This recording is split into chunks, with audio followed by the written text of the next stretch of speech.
I ultimately forced my stepmother to sell her home, her car, and even her prize-winning dogs, leaving her with almost nothing. It was a cold, calculated act of revenge 10 years in the making. And it all started with a simple, chilling piece of advice she gave me when I was a child: if you're going to kill yourself, do it outside.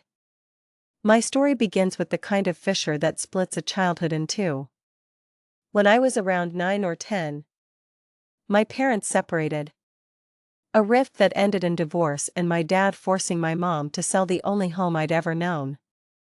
My mom received primary custody of my 4-year-old sister, Mia, and me, while my dad was granted visits every other weekend and on alternating holidays. He didn't waste any time.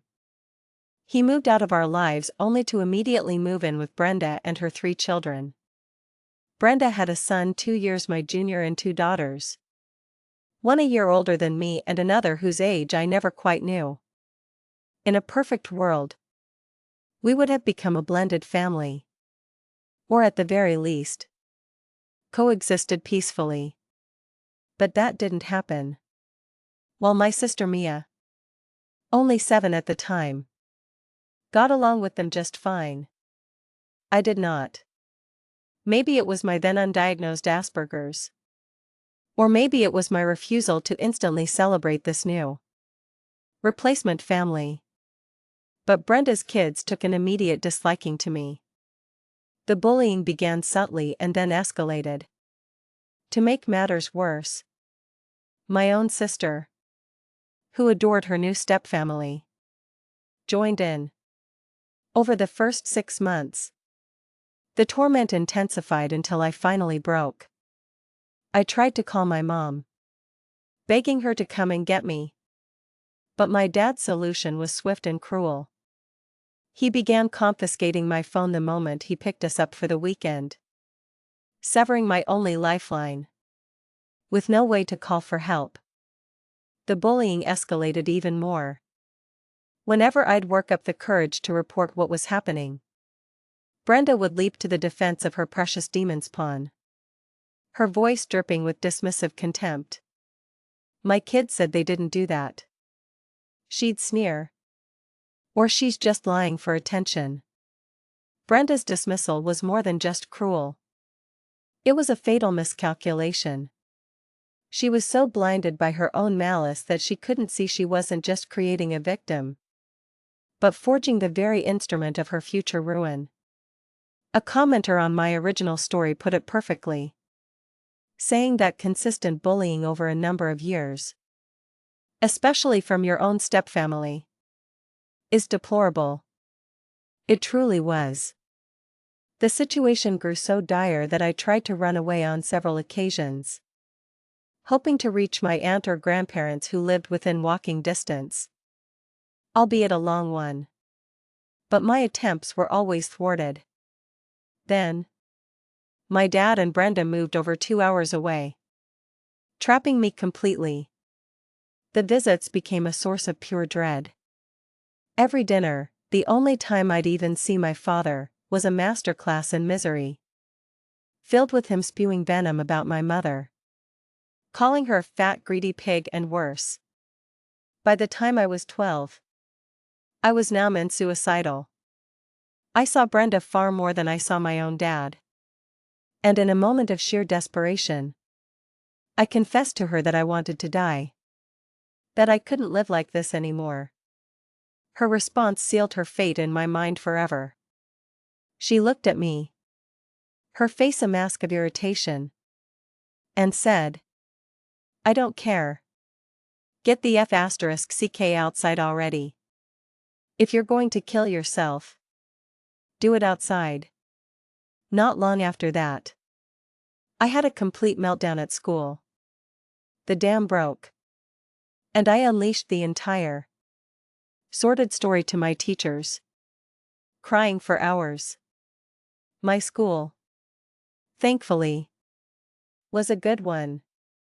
They immediately contacted Child Protective Services, who interviewed me, ran assessments, and connected me with a psychologist.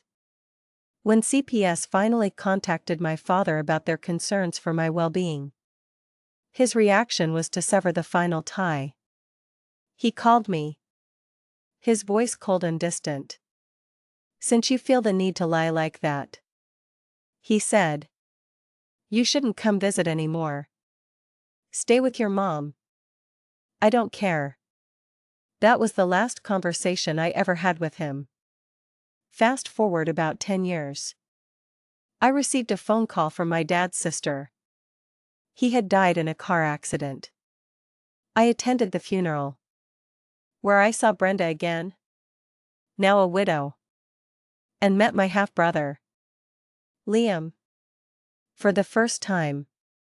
Throughout the funeral and the wake that followed, Brenda was relentlessly vile, insulting me, my mother, and even my dad's side of the family. Then she started complaining, her voice a loud, self-pitying whine. "His name is on everything," she lamented to anyone who would listen. "How am I going to keep the house? I've never worked a day in my life." This revealed Brenda's greatest fatal flaw, her suffocating greed. She assumed everything was hers by right, completely oblivious to the legal storm she had just talked into existence. You see, she was right about one thing: my dad had died without a will. What she didn't realize was that in my country, the children of the deceased have a legal right to claim a minimum inheritance, about $115,000 each in equivalent value, if there's no will stating otherwise. Typically, children wait out of decency, allowing the surviving spouse to live out their life before claiming their share. But decency and pity were luxuries Brenda had never afforded me, and I felt none for her. A famous quote comes to mind, shared by a commenter on my original story: "It's the slow knife. The knife that takes its time. The knife that waits years, then slips quietly between the bones. That's the knife that cuts deepest." My knife had been waiting for a decade. By this point, my sister Mia also despised Brenda. I talked to her, and we did the only thing we could. We took her to court to claim our inheritance. The assets were considerable. My dad and Brenda had owned award-winning show dogs, a paid-off house on a large plot of land, and a car. Brenda also received a life insurance payout and was entitled to a monthly widow's pension, about 60% of what my dad would have earned. If my dad had simply written a will, he could have left everything to her or my half-brother. But he didn't. We faced looks of disgust and whispers about our greed, but we pushed forward. In the end, the court sided with us. My sister and I each got our share, and our half-brother Liam's portion was placed in a trust fund for when he turned 18. To pay us, the house, the dogs, and the car all had to be sold. The insurance money was also divided among the children. In the end, Mia, Liam, and I each received around $115,000. And Brenda? She was left with about $1,000, and her monthly pension of around $3,700. The moment the judge delivered the verdict, she erupted. Her face, which had been a mask of smug certainty, contorted into a snarl of pure rage. "You should have killed yourself when you had the chance," she shrieked, her voice echoing in the stunned courtroom. Her eyes, wild and venomous, were locked on me. "How am I supposed to live now? I have no house. How dare you force me to sell Liam's childhood home?"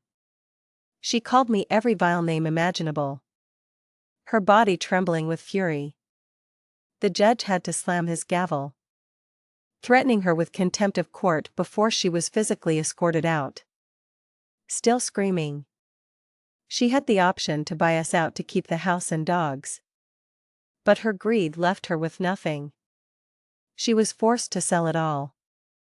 This story is a stark reminder that the wounds inflicted on a child don't just disappear with time. They fester. And sometimes, they fuel a resolve for justice that is both patient and absolute. It proves that treating someone as if they are worthless can, in the end, cost you everything you hold dear. What do you think is the line between justice and revenge? And did I cross it? Let me know in the comments below.